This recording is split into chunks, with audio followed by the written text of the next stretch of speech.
So in this session, we're going to look a bit more in detail at descriptive analyses. You've already kind of covered a little bit in the exercise that was just done and a bit towards the end of the previous lecture.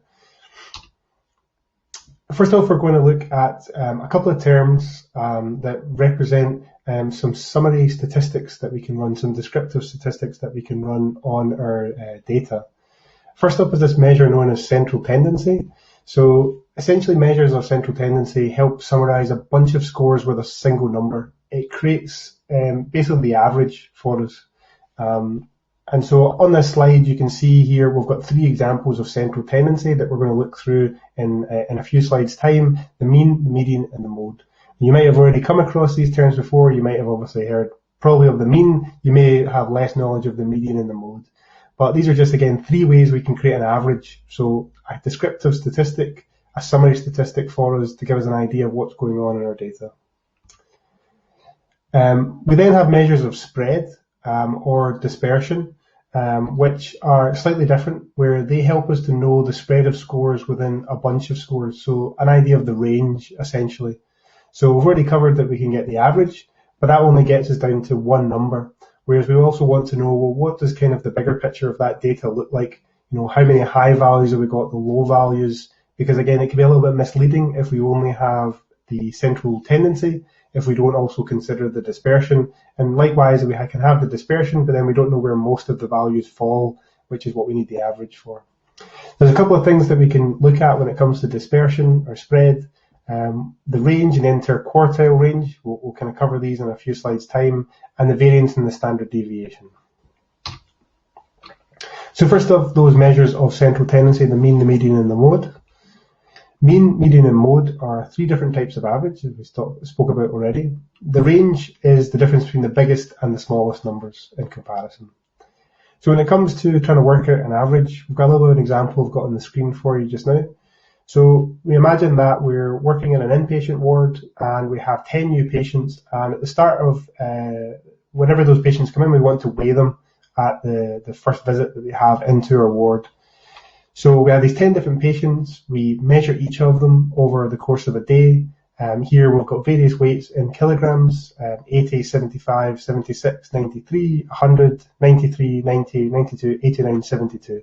So you can see a range of different values of weights coming in for the patients that we have in our ward. Now, if we want to calculate the mean, otherwise, again, generally referred to as the average, but as you'll be able to see, the average can mean many different things depending on how we measure it.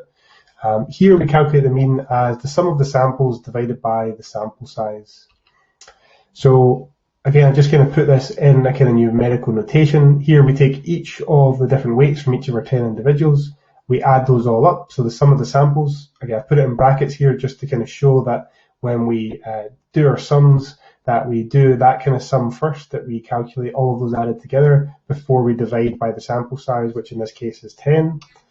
So the total weight of the whole ward is 860 kilograms, but there's 10 samples, 10 patients, 10 people in our sample, so we divide it by 10. And so our mean value is 86 kilograms. So the mean weight of our 10 patients, the mean weight of our patients is 86 kilograms. So that's given us an idea of the average weight of the people that we've got in our sample. So as well as the mean, we might want to look at a different way of getting to an average. And one of the options we have is the median. Also, basically, it's the midpoint in a range of numbers that we've got that we'll be looking at. So before we've got these same 10 numbers from the weights of the patients that came into our ward, but now we want to arrange them in a numerical order, ascending numerical order. So now we start with 72 kilograms and going all the way up to 100. And in order to calculate the median, we want to take the midpoint. Now, if we had an odd number of numbers, if we had, say, 9 patients or 11 patients, that's relatively easy. We just look for the one that fits in the middle and has equal numbers of it either side. In this case, we've got an even number, so actually what we're looking for is it's the mean of the two numbers that fall in the middle, which here is relatively easy to see. You can see it's between 89 and 90, which is going to be 89.5. Sometimes it might not be as simple as that, so you might have much more variable numbers, so you might have to calculate the median yourself. If, again, as I say, if there's only 9 here, say we didn't have the 100, then the median would be 89, because we just want to make sure that we've got 4 numbers to the left and then we would have 4 numbers to the right, the 90, 92, 93, 93, because we wouldn't have the 100 in there. So that's how we calculate the median, the midpoint in the range of values that we have. We've then got the mode, is the third way that we can calculate an average in our sample. Again, we look at those same 10 numbers, and the mode is the value that appears the most. So again, it's usually easiest if we're doing this to put them in the same numerical ascending order and then look through them to see how many we get of which ones.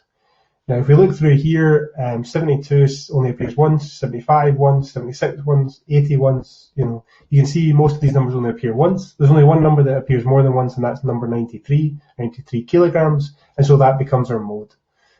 So we've got these 3 different ways, the mean, the median, and the mode of calculating our average.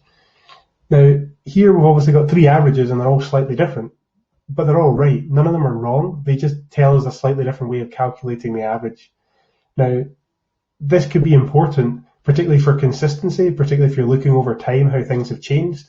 You need to know which one of those you've used, or which one of those, in this example, your colleagues have used to weigh patients. Because if you wanted to check if patients are leaving, a same or similar weight, or basically they're not losing weight, you want to make sure that you were calculating the mean weight across the whole ward all the time. If you were then, calculating the mean for when they came in, and you were calculating the mode when they left, that would give you very different results. So if you're looking at it, again, at that population level of a whole group of people rather than individuals, but even within individuals, you want to make sure you're measuring things in a similar way. So obviously you're using the same scales, using the same time of day. And when we calculate averages, we want to make sure we're using the same calculation in order to do that. But they're saying all are right here. 86 is an average, 89.5 is an average, and 93 is an average. But obviously they tell us quite different things. And which one we pick when we're doing summary statistics is often related to what the data looks like. And that's something we're going to cover in one of the future presentations about what our data looks like. And that allows us to use either particularly the mean or the median. The mode is not used that often. It's quite a rough and kind of ready way of getting our average. So typically we'll use the mean or the median. The mean is typically where we have a nice distribution of our data, and that's something we'll cover later, whereas the median is when we don't have such a nice sort of distribution, and so we don't want to make some of the same assumptions when we calculate our median. And as I say, we'll see that in a future presentation, and that will make a bit more sense.